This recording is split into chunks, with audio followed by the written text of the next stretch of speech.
Queridos irmãos, graça e paz de nosso Senhor Jesus Cristo, neste momento tão glorioso que nós, como Igreja de Cristo Jesus, nosso Senhor, estamos vivendo esse instante tão glorioso, no qual nós comemoramos e relembramos a ressurreição de nosso Senhor Jesus Cristo.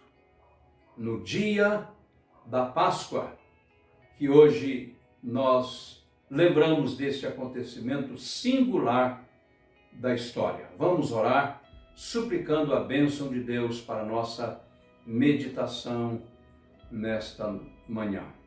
Ó Deus, nós te agradecemos por esta hora feliz e abençoada que o Senhor está nos concedendo.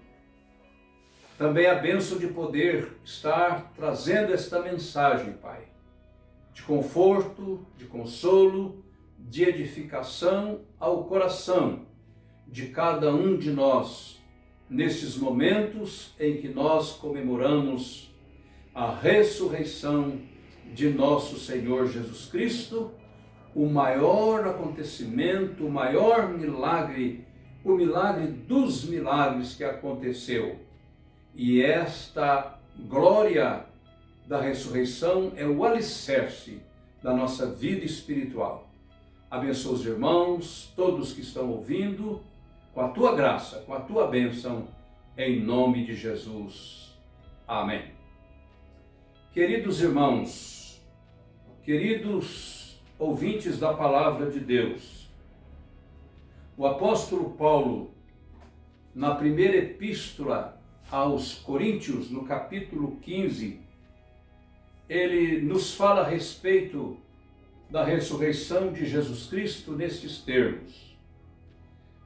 Antes de tudo, vos entreguei o que também recebi, que Cristo morreu pelos nossos pecados, segundo as Escrituras, e que foi sepultado e ressuscitou pelos nossos pecados, segundo as Escrituras, como também apareceu a Cefas, e depois apareceu aos 12, depois foi visto por mais de 500 irmãos de uma só vez, dos quais a maior parte sobrevive até agora. Porém, alguns já dormem. Depois foi visto por Tiago, mais tarde por todos os apóstolos. E afinal, depois de todos, também foi visto por mim, como por um nascido fora de tempo. Louvado seja Deus por esta palavra, por esse testemunho maravilhoso do apóstolo Paulo aos irmãos da igreja em Corinto. Nós sabemos várias razões que levou o apóstolo Paulo a escrever para os irmãos da igreja de Corinto este capítulo 15 da primeira epístola àquela igreja, a igreja de Corinto. Porque nós sabemos que a região é da Grécia, e lá na Grécia nós sabemos que as pessoas, o povo da Grécia, eles não criam, eles não admitiam em hipótese alguma a ressurreição do corpo. As pessoas morriam, tinham uma vida especial do outro lado da vida, mas o corpo se desfazia na sepultura. Então, como o apóstolo Paulo tomou conhecimento que parte da igreja estava voltando para esses ensinamentos da filosofia greco-romana ou grega, então ele já tinha trabalhado com eles, porque ele é que fundou, ele foi quem plantou a igreja na cidade de Corinto, em toda Corinto, então, lá em Roma, e mesmo na cidade de Corinto. Então ele não estava lá com eles, estava ausente, e escreveu este capítulo, além de mais 14 capítulos antes. Em cada capítulo ele trata de solucionar os problemas que estavam acontecendo naquela igreja. E um dos mais sérios problemas que a igreja estava enfrentando foi justamente este, de não crer na ressurreição do corpo. Quando Paulo pregou em Atenas, quando ele falou de ressurreição de Jesus Cristo, o Areópago, que estava cheio de gente, se afastaram, foram embora, porque não queriam ouvir nada sobre ressurreição. E o apóstolo Paulo aqui, ele fala da importância da ressurreição. Se a ressurreição de Cristo não tivesse acontecido, a nossa fé não teria nenhum sentido. Nós vemos aqui nos versículos de número 12, ele diz assim, em diante: ora, se é corrente pregar que Cristo ressuscitou dentre os mortos, como afirmam alguns dentre vós, que não há ressurreição de mortos, então afirmam alguns dentre vós que não há ressurreição de mortos. Se é corrente pregar-se que ele ressuscitou, como vocês têm a ousadia de dizer, de afirmar que não há? E ele disse, em segundo lugar, se não há ressurreição de mortos, então Cristo não ressuscitou. É uma mentira dos apóstolos. Seria um engano por parte dos discípulos de Cristo. E ele continua: e se Cristo não ressuscitou, se realmente não houve esse acontecimento, ele disse, é vã a nossa pregação e é vã a nossa fé. Ele diz, é vã a vossa fé, é vã a vossa pregação. A nossa pregação, a nossa fé, ela tem sentido, ambas têm sentido, porque elas se alicerçam na vida de Jesus, na morte de Jesus e na ressurreição de Jesus. Ele disse, se não há ressurreição dos mortos, então Cristo não ressuscitou. E se Cristo não ressuscitou, toda a nossa fé, toda a nossa pregação não tem valor nenhum. E também somos tidos por falsas testemunhas de Deus. Então nosso testemunho acerca de Deus seria invalidado, porque temos asseverado contra Deus que ele ressuscitou a Cristo, ao qual ele não ressuscitou, se é certo que os mortos não ressuscitam. Então, Jesus, ele morreu, ele ressuscitou.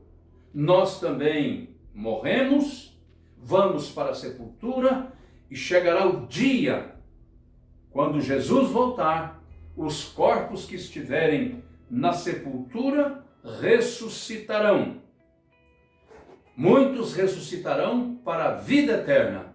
Aqueles corpos cujos irmãos, cujas pessoas, de pessoas que creram nele, que eram verdadeiros, autênticos cristãos. Então, quando Jesus voltar, todos os corpos que estiverem na sepultura, que tiverem sido sepultados, ressuscitarão. É uma coisa que nós não temos condição de explicar, mas Deus pode todas as coisas. Ele ressuscitou Lázaro, que já estava em estado de decomposição, já estava sepultado há dias. E Jesus o ressuscitou para mostrar que um dia nós vamos ressuscitar. Aquela ressurreição de Lázaro não foi definitiva, ela foi temporária. Foi só uma espécie de amostra, para que as pessoas vissem que Jesus não estava mentindo. Um corpo há 4 dias, com a ordem de Jesus, Lázaro sai para fora. E ele voltou à vida. E eles tiveram que desenrolar aqueles lençóis, porque eles não usavam caixão como usamos hoje. Eles envolviam o corpo das pessoas mortas, dos corpos dos mortos, em vários metros de lençóis. Então Lázaro estava ali como uma espécie de múmia. Então eles tiveram que cortar aquelas fitas, aquelas lençóis, e Lázaro saiu dali com vida. Foi uma mostra gloriosa do poder de Jesus para ressuscitar. E Lázaro depois morreu. Nós sabemos disso. Mas ele ressuscitará, como todos os mortos que estão em Cristo ressuscitarão primeiro. E os mortos que não estão em Cristo, cujos corpos já estão na sepultura, também ressuscitarão para a vergonha e para o desprezo eterno. Ele diz no versículo 16, porque se os mortos não ressuscitam, também Cristo não ressuscitou. Então a ressurreição de Cristo será a garantia, é a garantia da ressurreição de todos os corpos, de todas as pessoas que já morreram. E isso acontecerá no grande dia, quando ele voltar. E ele diz no versículo 18, versículo 17, e se Cristo não ressuscitou, ele disse, é vã a nossa fé, e ainda permanecei nos vossos pecados. E ainda mais, os que dormiram em Cristo pereceram. Então, com os corpos dos nossos irmãos em Cristo, que estão na sepultura, se eles não ressuscitarem, então perderam o tempo deles. E ele disse, se a nossa esperança em Cristo se limita apenas a esta vida, somos mais infelizes de todos os homens. A nossa vida não se limita a Cristo, somente nessa vida. É nesta vida e continuará. Depois que partirmos, estaremos com Ele na glória celestial. E um dia, quando Ele voltar, todos nós, com os nossos corpos, se estiver morto, ressuscitado e vivificado para sempre, e se estivermos vivos, seremos arrebatados, e no ato do arrebatamento, nossos corpos passarão pela metamorfose de mortais para corpos imortais, para podermos habitar no novo céu e na nova terra, o futuro Éden, glorioso Éden, que está descrito no Apocalipse, capítulo 21 e versículo 22. Então, meus queridos, nós temos razões de estar aqui hoje, trazendo essa palavra, fazendo essa meditação, fazendo essa explicação, baseada nos ensinos do apóstolo Paulo, que nós não estamos perdidos. Em Cristo, nós somos novas criaturas. As coisas velhas já passaram. Andamos em novidade de vida, é claro, andamos com o nosso corpo, estamos sujeitos ao erro, estamos sujeitos às tentações, expostos a todo tipo de assédio maligno, mas em Cristo nós temos a graça para dizer não a todo tipo de tentação por causa do nosso compromisso com Ele. Quando Ele voltar, então nós seremos uma nova vida física, totalmente perfeita, como Ele é. João diz, como Ele é, o veremos, e semelhante a Ele seremos. Então eu estou querendo consolar os irmãos, consolar a cada um de nós com essas palavras. Permaneçamos em Cristo, fiquemos firmes com Jesus, não abandonemos, porque há uma grande recompensa para nós se perseverarmos até o fim. Meus irmãos, que o Senhor Jesus os abençoe, que o Senhor Jesus derrame da sua bênção e da sua graça sobre a sua vida neste dia, em nome do Pai, do Filho e do Espírito Santo. Amém. Amém.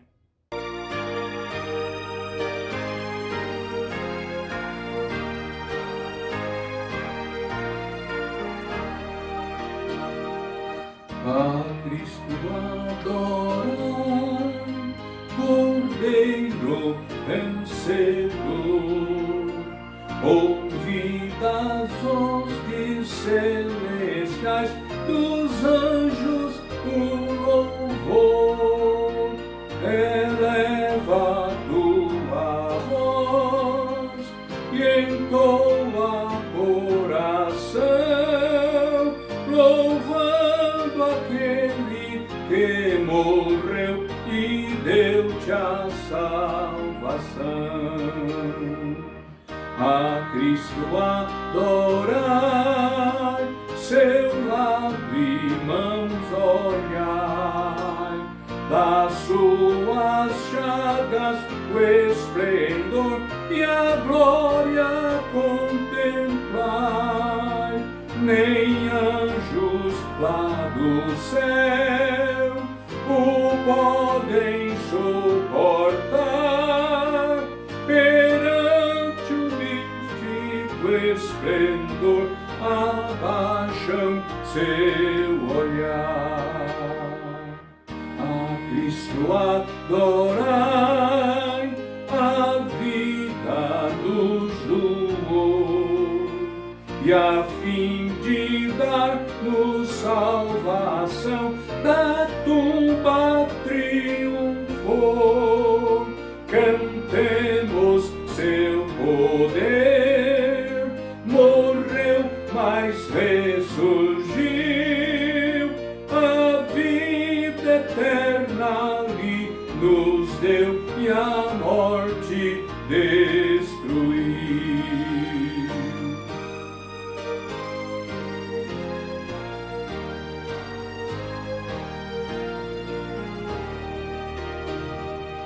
A Cristo adorai, das eras o Senhor, dos mundos e astros da amplidão, eterno Criador, ao grande Redentor que nos deu salvação, eternamente tributai,